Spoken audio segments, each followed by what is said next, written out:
Saya bingung karena besok mau sekolah tidak ada ongkos. Seperti itu, saya harus naik bis ke sekolah.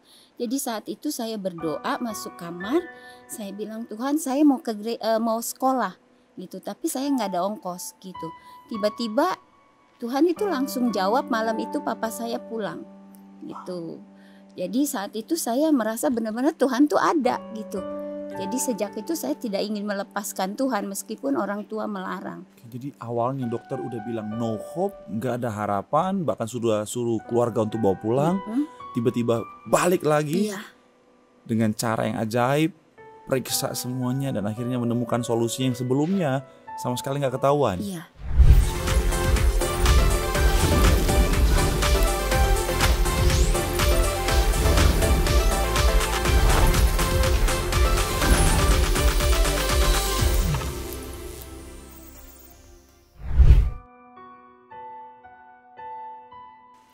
Shalom pemirsa Live Channel dimanapun berada, senang sekali saya Pendeta Marcel Seran boleh berjumpa dengan saudara dalam acara yang luar biasa, apalagi kalau bukan Way Out. Karena kita percaya apapun masalah, tantangan, persoalan kehidupan setiap kita, selalu ada jalan keluar yang Tuhan sediakan. Haleluya. Nah, dan hari ini saudara, tema kita adalah bicara tentang kasih Tuhan.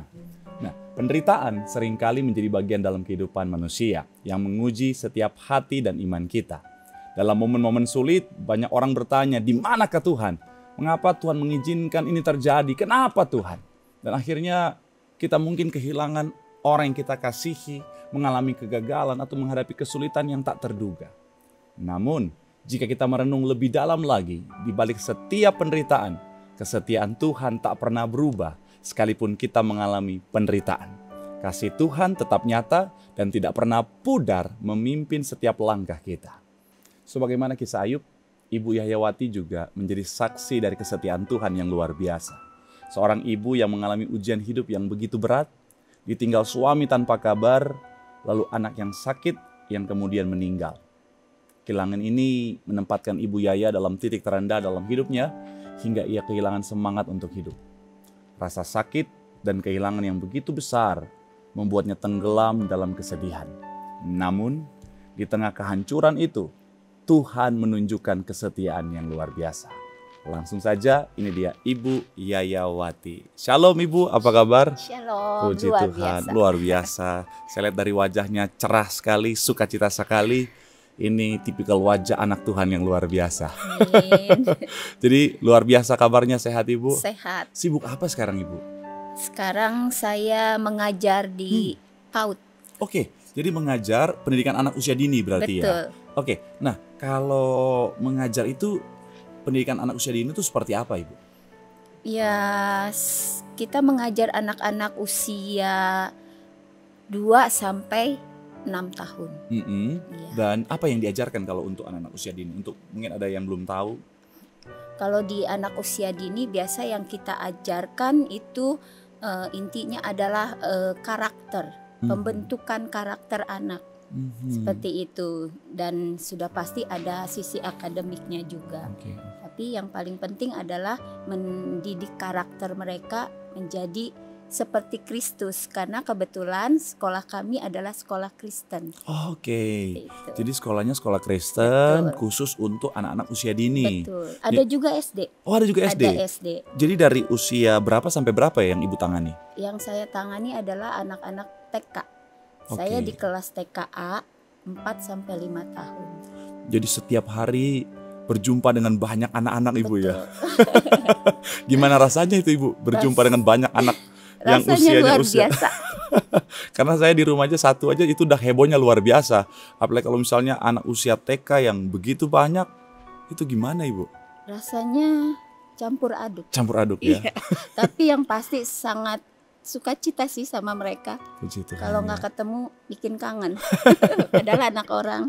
Puji Tuhan, itu tadi ya. Artinya Ibu punya hati sebagai seorang ibu, kasih ibu yang luar biasa ya. Nah, tadi di opening kita sempat baca, kita sempat dengar bahwa Ibu punya perjalanan kehidupan di mana ada momen-momen di mana Ibu ngalamin ujian yang bagi banyak orang tentunya itu nggak mudah. Boleh sedikit diceritakan Ibu, seperti apa sih awal mula Ibu artinya dalam proses kehidupannya, dan katanya dulu sebelumnya bukan Kristen Ibu ya? Betul. Oke, dulunya agama yang lain, Iya. kemudian akhirnya bagaimana akhirnya menjadi Kristen? Eh, saya tahu ini mungkin semua rencana Tuhan. Amin. Saya dulu tinggal di Bogor dan kebetulan dekat rumah itu gereja. Mhm. Jadi ketika anak-anak lain seusia saya hari Minggu ke gereja, itu saya penasaran, ingin tahu ada apa sih di sana gitu. Anak kecil biasa ingin tahu. Nah, ketika mereka masuk ke gereja, saya ikut-ikutan masuk gitu. Nah, setelah masuk ternyata mau lagi, Oke. ikut lagi, meskipun di rumah orang tua melarang gitu. Jadi berjalan terus waktu itu sampai usia remaja. Nah, orang tua mulai melihat ini kok jadi kayak mau Kristen ya gitu seperti itu. Jadi mulai dilarang dengan sangat gitu. Jadi saya sempat nyuri-nyuri kalau pergi ke gereja itu nyuri-nyuri gitu. Seperti itu. Tapi Tuhan, saya bertemu Tuhan secara pribadi itu waktu SMP. Oke. Jadi sekitar umur 16 tahun itu saya ada di satu titik di mana saya sangat butuh Tuhan gitu. Jadi keluarga kami kebetulan papa saya itu kurang bertanggung jawab sama keluarga. Jadi sering meninggalkan kami dan mama saya dan anak-anaknya. Jadi ketika itu saya sekolah ke Bogor dari rumah kira-kira setengah jam. Hari itu saya bingung karena besok mau sekolah tidak ada ongkos. Seperti itu. Saya harus naik bis ke sekolah. Jadi saat itu saya berdoa masuk kamar. Saya bilang, Tuhan, saya mau mau sekolah gitu, tapi saya nggak ada ongkos gitu. Tiba-tiba Tuhan itu langsung jawab, malam itu papa saya pulang gitu. Jadi saat itu saya merasa benar-benar Tuhan tuh ada gitu. Jadi sejak itu saya tidak ingin melepaskan Tuhan meskipun orang tua melarang. Oke, jadi Seperti itu. sekalipun belum jadi Kristen secara KTP, tetapi sudah punya iman yang luar biasa, Iya. dan akhirnya diizinkan Tuhan ngalamin pengalaman iman. Iya, Dan betul. akhirnya dibaptis pada usia 18 tahun. 18 tahun, Iya. artinya baru lulus SMA. Iya, baru lulus Oke. SMA. Dan akhirnya menjadi pengikut Kristus, dan akhirnya menikah. Menikah. Tadi kita sempat juga dengar bahwa ibu ngalamin proses yang tidak mudah, ya sudah jadi Kristen. Sudah jadi Tapi Kristen. ternyata diizinkan Tuhan ngalamin proses yang tidak mudah. Boleh cerita sedikit ujian seperti apa itu, Ibu? Ujian yang pertama adalah ketika itu saya berusia 29 tahun. Sudah menikah. Sudah menikah, anak satu umur 3 tahun. Oke. Saat itu saya sakit, keluar masuk rumah sakit, dirawat seminggu, pulang 2 hari di rumah, sakit lagi. Nah, itu berjalan sampai 5 bulan. Saya sakit keluar masuk rumah sakit. Nah, yang terakhir itu bulan ke-6 saya sudah benar-benar tidak bisa bangun. Mohon maaf, sakit apa itu? Belum Ibu? tahu. Oke. Sedangkan itu ronsen selalu dilakukan karena saya tidak bisa tidur. Itu kalau tidur saya nyesek, sesak, dan saya harus tidur dengan ditumpuk bantal seperti ini. Seperti itu. Nah, jadi sampai berbulan-bulan itu saya sakit, dokter tidak tahu saya sakit apa gitu. Nah, kemudian sampai di bulan ke-6 itu saya benar-benar sudah tidak bisa apa-apa lagi, dilarikan ke UGD di Rumah Sakit Persahabatan karena kan menyangkut paru. Saya nggak sesak kan. Dibawa ke Rumah Sakit Persahabatan. Di situ saya sudah tidak bisa bicara, saya hanya tidur, saya cuma lihat kuku saya sudah hitam, semua menghitam. Oke. Terus napas saya rasa sudah di tenggorokan. Saya rasa saat itu Tuhan sudah mau ambil saya. Gitu. Jadi saat itu saya lihat masih ada suami, mama saya, keluarga saya bergandengan tangan, mereka berdoa buat saya. Terus saya juga berdoa, dalam hati saya bilang, Tuhan berikan saya kesempatan hidup yang kedua. Kalau saya meninggal saat ini, anak saya masih 3 tahun sama siapa? Seperti itu. Jadi saat itu setelah kami selesai berdoa, tiba-tiba dokter itu datang gitu. Karena sebelumnya dia melihat saya, dia bilang, saya masih bisa dengar kan. Dia bilang, Bapak Ibu bawa pulang aja. Ini ibu sudah tidak bisa ditolong, tidak ada obatnya, bawa pulang. Saya mendengar itu seperti apa hatinya. Tuh, saya menangis, makanya saya berdoa, Tuhan kasih kesempatan hidup yang kedua. Dan saat itu Tuhan jawab. Nah, dokter yang tadi pergi meninggalkan saya, dia balik lagi. Dia balik lagi dan dia bilang, bawa ronsen ke ruang UGD ini. Bawa ronsen, cepet bawa. Alatnya itu dibawa ke ruang UGD, kemudian saya di ronsen. Dan tiba-tiba di dalam paru-paru saya itu setelah di ronsen ternyata ada air yang begitu banyak sampai makanya saya tidak bisa bernafas gitu. Padahal selama 5 bulan setiap minggu saya di ronsen dan paru-paru saya bersih. Ketika itu setelah berbulan-bulan itu, bulan ke-6 tiba-tiba banyak. Kemudian diambil airnya, saya lihat ada 1 liter air diambil ditaruh di botol aqua. Kemudian setelah itu ketika diambil airnya saya tidak bisa melihat, gelap semuanya. Akhirnya dokter hentikan 1 liter. Setelah itu saya dibawa ke ruangan khusus sendiri. Jam 2 malam diambil lagi air 250 cc. Itu saya baru bisa bernapas dengan lega. Seperti itu. Jadi awalnya dokter udah bilang no hope, nggak ada harapan, bahkan sudah suruh keluarga untuk bawa pulang. Tiba-tiba balik lagi dengan cara yang ajaib, periksa semuanya dan akhirnya menemukan solusi yang sebelumnya sama sekali nggak ketahuan. Dan akhirnya setelah itu kesembuhan terjadi.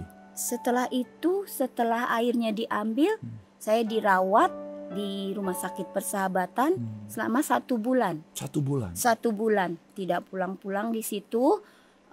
Kemudian setelah airnya habis, ternyata di paru-paru saya ada tumor sudah sebesar telur ayam. Ada tumor? Ada tumor. Ketika air itu sudah nggak ada tumor sebesar telur ayam. Dokter menganjurkan supaya saya operasi. Dia bilang di Rumah Sakit Persahabatan alatnya tidak ada yang untuk saya gitu. Jadi yang lengkap di Rumah Sakit Cipto. Kemudian saya tanya, saya sudah bisa bicara saat itu pas airnya sudah diambil, sudah bisa bernafas. Saya tanya, dok, kalau saya dioperasi, itu kan 26 tahun yang lalu. Jadi saya tanya, kalau saya dioperasi apakah saya bisa selamat? Saya mikirin anak saya yang 3 tahun ini. Dokter bilang hanya 50-50 bu, gitu. Jadi saat itu saya takut. Saya bilang saya nggak mau dioperasi. Dokter sempat marah. Dia bilang kalau ibu nggak mau dioperasi, ibu pulang aja. Iya, karena ini kan ibu sakitnya ada tumor di paru-paru harus diambil. Saya bilang saya nggak mau, saya takut mati jujur. Anak saya nanti nggak ada yang ngurus dok, saya bilang. Terus akhirnya pada saat itu ya udah dokter tinggalin saya. Ibu pikirin dulu deh, dia bilang. Kemudian dalam waktu itu ada pendeta yang suka jalan-jalan di rumah sakit mendoakan orang-orang yang sakit. Nah kemudian pendeta itu masuk ke ruangan saya, terus dia tanya, ibu sakit apa? Saya ceritakan, kemudian dia bilang, ibu percaya nggak Tuhan masih punya mujizat sampai hari ini? Saya bilang saya percaya, saya hidup sekarang juga itu mujizat Tuhan. Saya bilang, kalau gitu kita berdoa minta kesembuhan. Sebelum kita berdoa, ibu ada hati ganjalan sama siapa enggak? Ada dendam sama siapa enggak? Seperti itu. Nah, kemudian saya bilang ada. Terus sama siapa? Sama suami, saya bilang. Panggil suaminya minta ampun. Gitu. Nah, kami rekonsiliasi di situ. Saya minta ampun sama suami saya karena memang selama perjalanan hidup berarti itu sudah 4 tahun. Saya setiap hari itu kesel sama suami saya gitu. Selama menikah berapa lama ibu?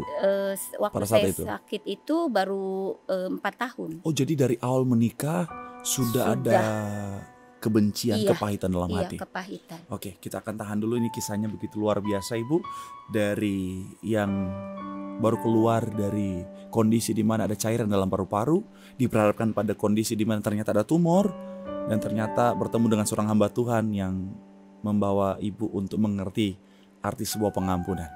Kita akan lanjut setelah pesan-pesan berikut ini. Jangan kemana-mana, tetap di Way Out.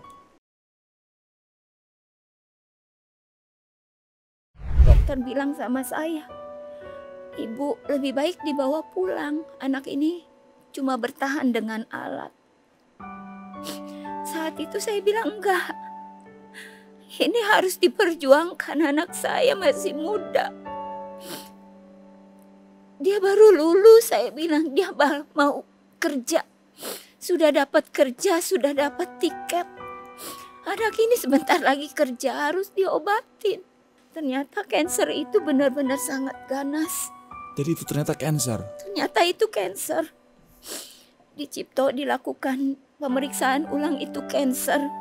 Sudah menyerang tulang, ginjal, rahim.